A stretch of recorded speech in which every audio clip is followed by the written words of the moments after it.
النهارده هناء الاسطوره جايه تقول لك قصه كده من قلب مصر وام الدنيا. اوعاك في يوم من الايام تكون رايح مكان عام، رايح الجيتار، رايح المترو، رايح مكان وفيه تواليت او فيه دبليو سي، واحد يقول لك لو سمحت ممكن تمسك الشنطه دي. اوعى اوعى اوعى اوعى اوعى. الزوج ده يا باشا كان خارج هو وزوجته،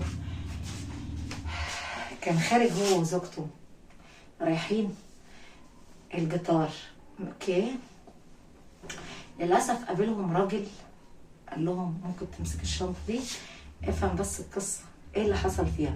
المهم صاحب القصه اسمه عادل كان متزوج، انسان محترم كتير، طبعا عنده 34 سنه، كان متزوج زوجته كتير، ناصحه كتير وعندها شركه والكلام ده كله.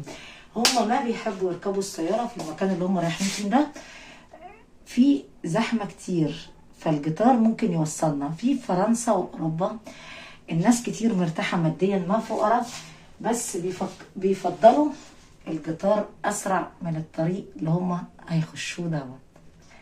السلام عليكم ورحمه الله وبركاته. حشوده الناس اللي بتحب اسطوره العالم العربي يا باشا هتنزل تحط لايك وكم تحبوا كده وسبسكرايب، وتنزل تصلي على النبي محمد يا رب عليه الصلاه والسلام. هنا صلي كده على حبيبك، ننزل نبارك بسيدنا النبي عليه الصلاه والسلام. ليه بقى؟ ليه يا باشا هتصلي؟ لاني بنصلي على الحبيب فينزل قلبه يطيب. صليت عليه الصلاه والسلام وانت طالع الصبح للدوام بتاعك تقول اللهم صل وسلم وبارك على سيدنا محمد ابن عبد الله. صلي عليه هينزل يصلي عليك وهو اللي هيتشفع لك ببركه سيدنا النبي. يا احلى جمهور في الدنيا. هزعل منك ليه هالنوع؟ ازعل منك لو ما نزلتش رزعت اللايك. ابع عسل يعني حطيت لي كومنت ماشي. طب نقدم التحيه. تحيه لشعب، تحيه لارض اليمن، للراجل المحترم ابن اليمن، عظمه اليمن وادب واحترام. ما شفت الا كلمه تحيه لهناء الاسطوره، تحيه لهرم مصر. شكرا يا فندم انت طب عليا اطلع عينك حلوه. مثيلي وبوس للدوله بتاعتك. تحيه لشعب سوريا اللي بينزلوا يحيوا الاسطوره هناء، والنبي العسل ده اللي طلع من العسل. تحيه لاهل المغرب فيهم ناس محترمه وبيحبوا هناء. احبكم كتير. شكرا كتير على ذوقكم. شكرا على كل حاجه حلوه. شكرا لاهل السعوديه والكويت والامارات واهل ليبيا واهل العراق. احنا دايما ناس محترمه وربنا وبنحترمكم. يا ريت بقى تحترمونا زي ما احنا بنحترمكم. انزلوا حبونا وعلى القبله هننزل نستناكم. وعاملين دعوه ليكم لمصر وام الدنيا، وقلنا لكم السياحه اشتغلت. السياحه اشتغلت يا حلوين. يا ريت تنزلوا تشرفونا في مصر يايا العسلية ام الدنيا. لان مصر وطن مصري عظيم يا مصر. تحيا مصر وشعب مصر.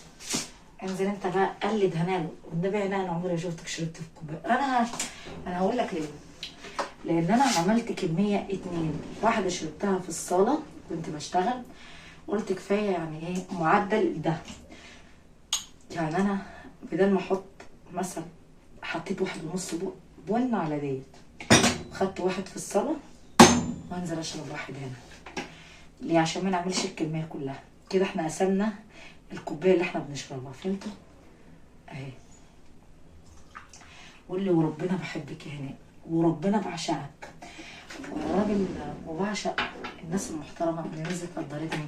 واحد يقول لي احلى ست في الدنيا بترسم الفرحه على وشي، وانت احلى راجل. لان لو انت مش راجل سكر ما كنت وصفت الاسطوره. طيب تحيه لدولتك. كان انت من اي دوله على راسنا. احنا نحبوك، نحب الناس المحترمه اللي بتحب الناس. اتفقنا صح؟ انزل ارزع بقى.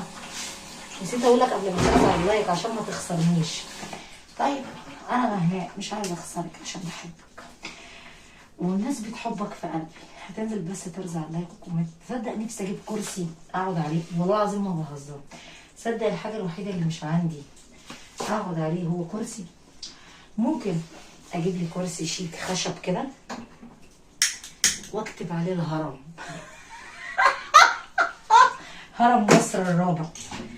يلا بقى انزل حط لي لايك وكومنت حلو، وما تنسى ان انا بشتغل يا باشا، بشتغل على القنوات ديت عشان المصدر لقمة عيشي.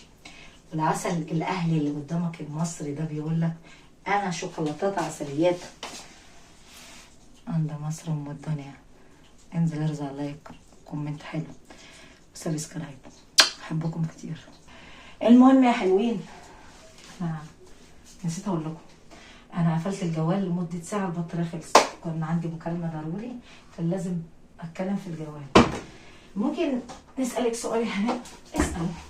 انا بس في معلومه صغيره عايزه اوصلها لك. اوعى ذاتك ملاقي واحد يقول لك امسك الشنطه دي عقبال ما اخش التواليت او الWC او التايلاند وتصدق. ما هو ده ممكن يبقى هربان من مكان، هربان من مباحث، سارق سرقه. الشنطه دي فيها حاجه هو مهربها، عايز يعدي الجيتار بيها، يخش بيها، هيتفتش. النبي عسل بنت هرم مصر. طب عليا طلاق ب3 جنيه سكر. ايوه نسيت اقول لك بقى، المدام مراته وقفت الراجل اللي قال لها ايه، ممكن لو سمحت، بصي بقى البجاحه، ممكن لو سمحت تخلي الشنطه دي معاكي عقبال ما اخش التواليت. قالت له اه. وبعدين طب ما تروح انت يا حبيبي، طب ما تاخدها معاك. قال لها لا، اخدها معايا ازاي وده مكان عمومي، حمام عمومي او WC عمومي، وممكن الشنطه تروح. جوزها يقول لها يا ستي تعالي اعمل خير. قالت له احنا ما بنعملش خير، الخير انت تعرفه؟ قال لها لا. تعرفه منين يا استاذنا؟ قال لها تقصدي ايه يا ستي؟ بيقول لمراته انت حوار وايه حكايتك يا ست؟ وانت عشان دارسه قانون؟ مراته دارسه قانون. قال لها هو كده. المهم احكي لك الاول، مراته كل ما يجي لها حد في الشركه يلعب معاها لعبه القط والفار، تيجي المحاسب القانوني تقول له خد قبض فلان، فلان بيقبض 10000 يديله 2000 جنيه مصري، خد قبض فلان، لحد ما ايه، ما جه في يوم حارس الامن ماشي نادى عليها يا استاذه يا استاذه. قالت له نعم. قال لها حرام عليكي، حرام عليكي والله، انا بقبض 2000 جنيه هيعملوا لي ايه؟ والتاني قال لها انا بقبض 2000 هيعملوا لي ايه؟ والتالت قال لها انا نفس القصه. قالت خبر، ازاي ازاي انت مرتبك 6000 وانت يا عم محمود انت راجل قديم مرتبك 8000 جنيه مصري. اكتشفت ان العالم كلها بقت ولاد حرام يا صاحبي. تخيل انت ولاد الحرام عملوا ايه؟ وابن الحرام المحاسب كانت بتأمن له تقبضوا المرتب في الظروفه. الظرف ده باسم هناء الاسطوره، الظرف ده باسم ابراهيم، الظرف ده باسم احمد، الظرف ده.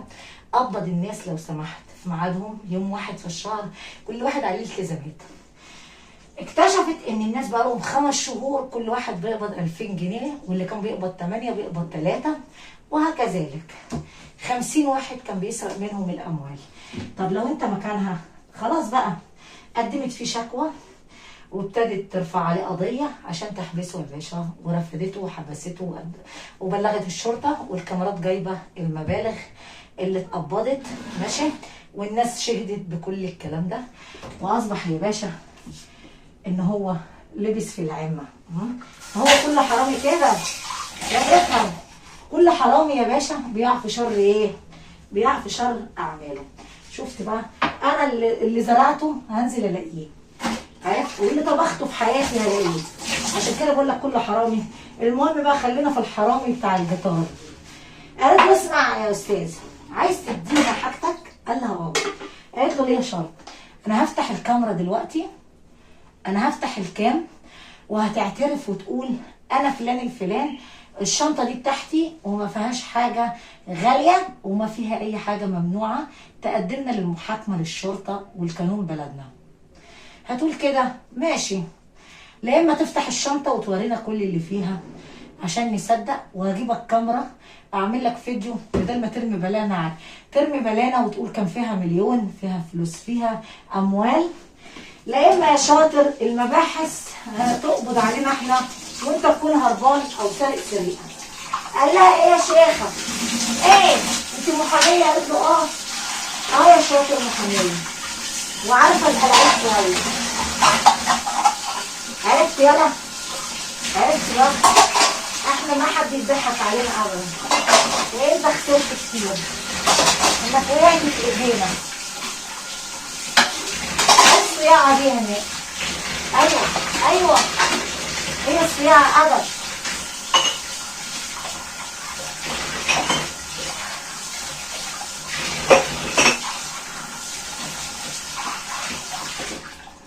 ما تردوا.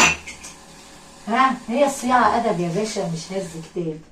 اوعاك تفكر نفسك ذكي على الاسطوره هنا او تعرف تصيع. هي دي الناس اللي هي ما حد يعرف يساعد علينا. ايه رايكم؟ الست كلامها صح. الراجل قال لها انت بلوه سودا، قالت له ايوه انا بلوه لاشكالك الحراميين يا حرامي. قال لها ما تغلط عليا، قالت له ما انت حرامي، انت هربان من المباحث ولا عايز تعدي الشنطه دي؟ يلا اعترف مش مهم، اعترف بالحياه احسن لك. قال لها مفيش كل ده. قال لها انا كل الحكايه بطني انا عايز اخش. قالت له مش داخلين حته، لا اما اطلعك دلوقتي عند امين الشرطه ضابط المباحث ونعرف حكايتك ايه، والراجل ده عايز يدينا الشنطه. فتش الشنطه ونبدا. قال لها لا، وشه اتصدم، خلي بالك عشان وشه اتخض. اتصدم يا باشا عشان لقى فيها ان الست طلعت قانونيه، تشتغل في القانون يعني، والقانون ما حد يعرف يعدي الحدود مع القانون. للاسف يا صاحبي انا بس ببلغك القصه دي، اوعى ذاتك من الايام تبقى عبيط حد يقول لك امسك الشنطه دي. ده انا احكي لك واحد مسافر دوله المملكه العربيه السعوديه واخد معاه بطرمان سمنه. بعدين ده قصه تانيه احكي لك عليها عشان تبقى عبره لكل الناس. واتمسك في المطار، عرفت؟ اتمسك في مطار القاهره وهو جاي مسافر، ماله ذنب. واحده بعتة بطرمان لابنها، مش هتصدق في ايه. المهم خلينا بقى في القصه اللي احنا بنقولها. فكرك انت لو الست دي ما عملتش كده، تصدق كلامك صح نهائي. اوعى واحد يقول لك وصل حاجه انت مسافر مصر ام الدنيا، ولا مسافر الكويت، ولا مسافر دول الخليج، تصدقوا. واحد يقول لك امسك الشنطه اما اخش WC، قول له خش يا حبيبي WC، معاك الله يلا اتقلع بدل ما ابلغ الشرطه عنك. عرفت كده؟ عشان خاطري.